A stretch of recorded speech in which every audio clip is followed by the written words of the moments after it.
nè con qua nè. Nè giúp không? Giúp. Ôi tôi lấy cái bọc, mày lấy cái này được rồi. Vậy á. Em không có nào wifi cho anh vô được, anh vô wifi nó. Trời. Lấy hạt coi Nói nè. chị cho tốn kém gì ba. Không có anh đang nạp cái phê á, không có bát á. Đây, wow. Vừa y luôn má.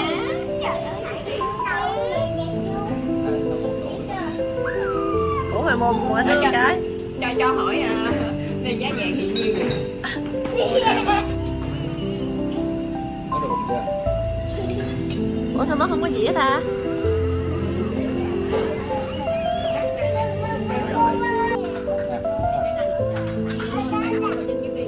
Cái này kêu mì chưa?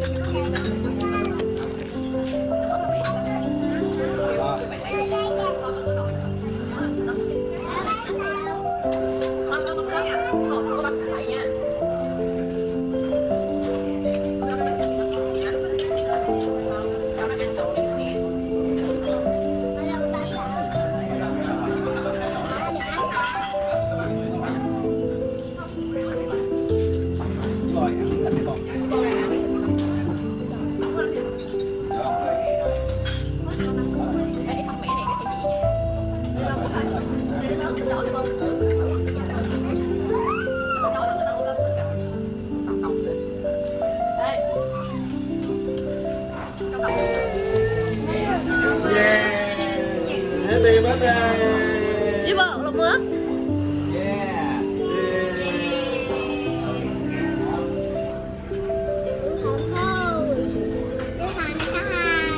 Cái bồn vô người ta trong cái màu xanh mà vợ biết để ở đâu mà nó có một cái áo này đó màu xanh như cái đầu Ăn ngọt hay rồi. đi vô trời ơi đi nè ấy cái tay ghét không ăn ngọt nó luôn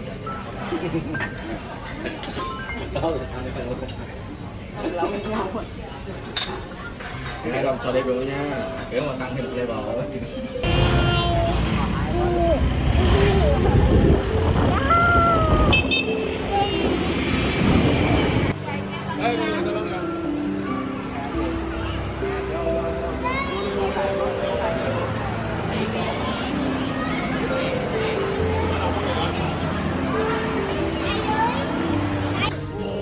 Đi từng đứa thôi.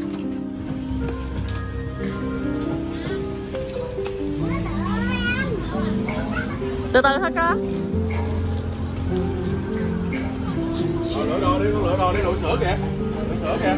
Rồi, đổ sữa kìa, bạn ơi. Con lấy đi, con lấy đi. Con lấy gì bỏ vô. Lấy bỏ vô đi con, bỏ ra lại được không? Rồi, ok, bỏ đó một hũ. Thôi, Quý ông lấy này luôn đi nè, cái này luôn á. Khoai môn mà. Ủa vậy hả? Thôi, với màu được không? Với màu không khoai của cái kia này.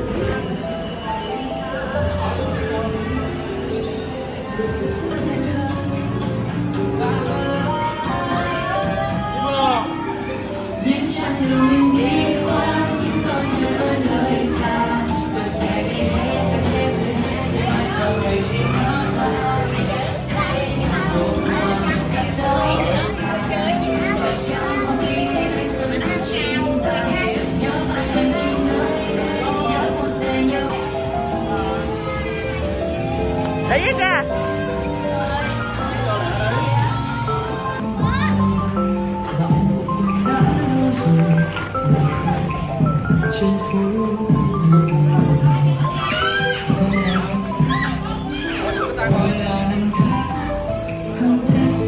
Hiếp bao nhiêu lên?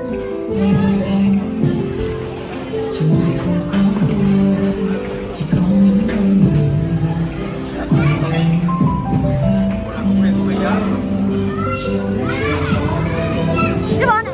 Nhớ đâu đẹp dữ vậy ta. Đi lên. Hiếp bao nhiêu lên? Chui xuống.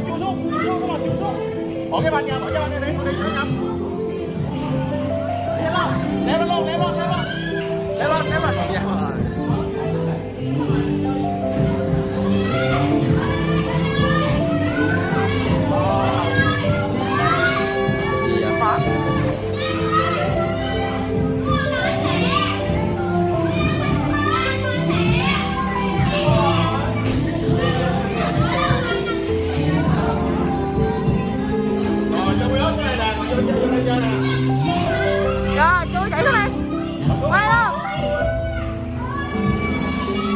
Rồi, đi bóng tay cho nè.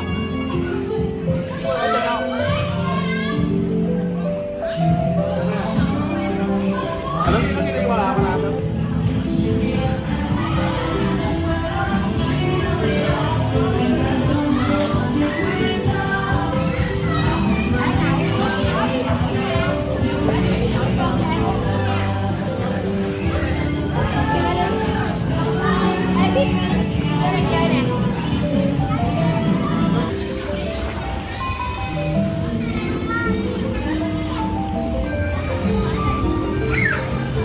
Đuổi theo giúp con ơi.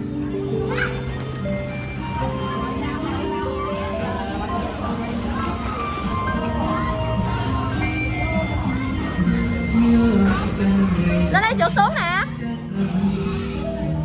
Lên đây trượt xuống.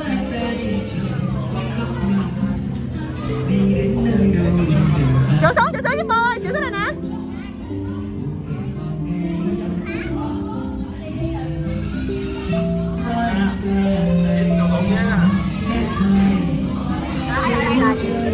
Ok. Sinh nhật đi vô đó, sinh nhật luôn nè.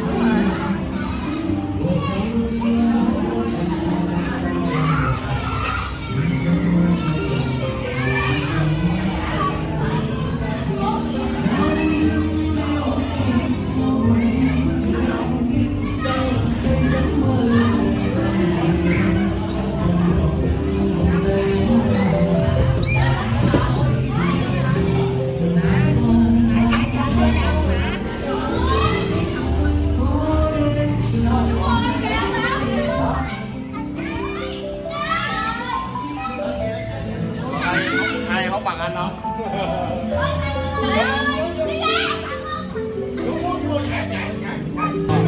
Biết mà đi bây giờ mà rồi. Đó, đã lắm á. Không có chơi đâu. Đi em, cho giờ thử cái túi ra đi, tôi sợ.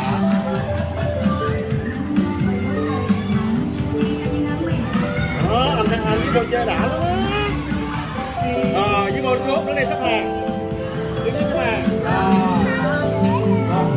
Rồi, nắm chặt vô nha. Quay nha. Thấy chưa không? Rồi, để em vô. Rồi, nắm chặt vô. 2, 3. Đó. Vui mà. Chơi nó quẹn chứ có gì đâu. Đi lại gần. Đến nào. Tiếp không? Nghe đâu? Không? Không?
Bây giờ từ này nha.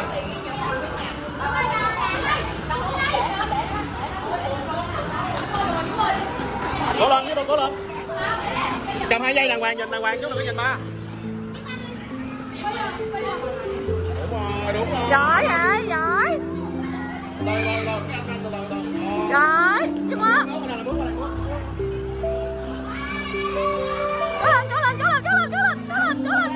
lên.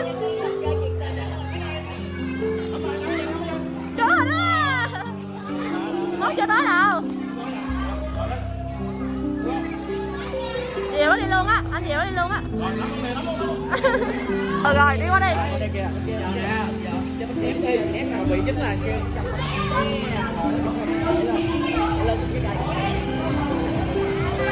Bước qua thôi, bước qua thôi. Bước qua được mà, bước qua. Có nhìn đây là có nhìn đúng rồi, bước qua. bước qua kia. Còn tôi đi đi không? Đi cô đi được.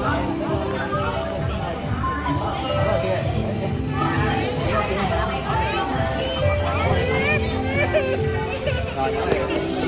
Rồi, đắp xuống rồi kìa, một con này mặt xuống rồi. Một này luôn á. Đây hả? Rồi, thấy không? Sợ hả? Cái ghê gì? Ui trời ơi ghê không? Chị cô Vy thấy không? Ghê không? Ừ. Hay quá.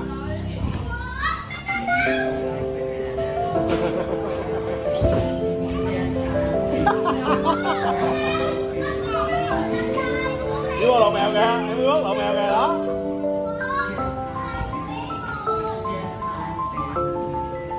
Bây giờ chú mèo, chị bò. Té em. Nó lộn mèo kìa, mới ướt lộn mèo á. Lộn mèo kìa. Lộn bớt lộn mèo. Ghê ghê.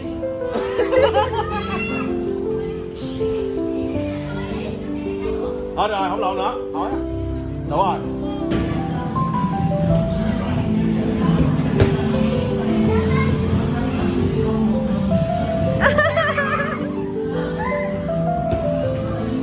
Rồi. Cô đứng chụp nè. Chụp. Đá. Cô đá lại. Cô đá đẩy vô. Để xuống, để xuống. Đá nha. 1, 2, 3. Ghê vậy. Rồi đá lại luôn, không có chạm, đá lại luôn. Cô đá lại luôn. Đá vô, đá vô. Đá vô kia kìa. Rồi, yeah. Với bô đi qua đây, với bô đây. Đừng bóng đá nha, yeah.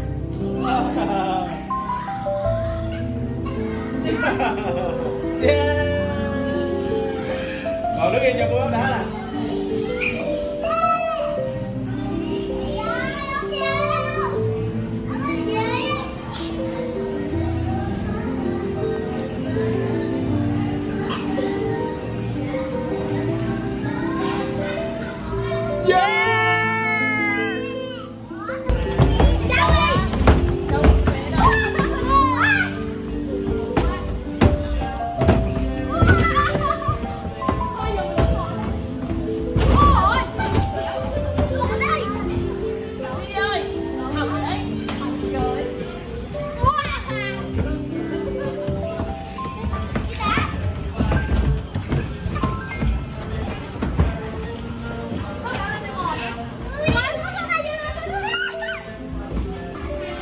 Với bỏ đồ vô xào đi không? Nồi nè.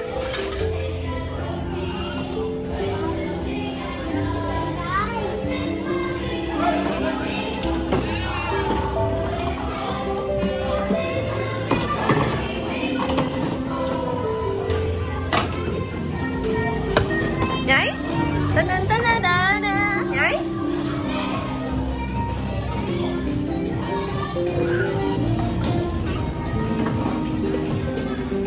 Để đắp lại.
Đẩy về cô giáo đi.